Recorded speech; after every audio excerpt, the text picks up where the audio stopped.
Après 1961, la Côte d'Ivoire a un nouveau code maritime.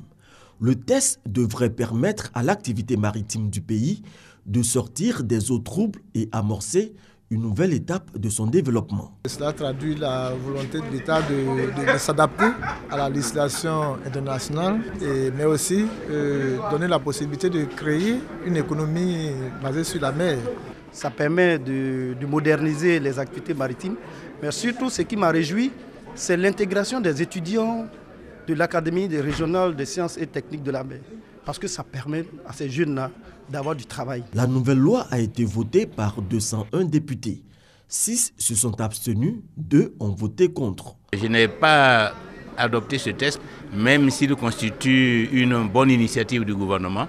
L'objectif stratégique de ce projet de code n'est pas formulé dans la loi.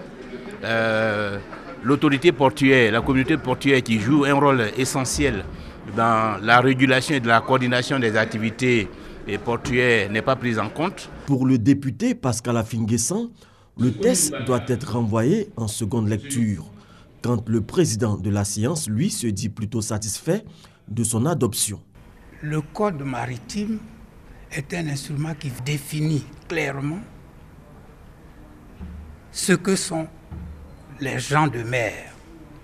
Ça a défini ce que sont les travailleurs de mer. Ça a défini comment les chargements et les déchargements se font et bien d'autres choses. C'est en 2011 qu'a germé l'idée de la rédaction d'un nouveau code maritime.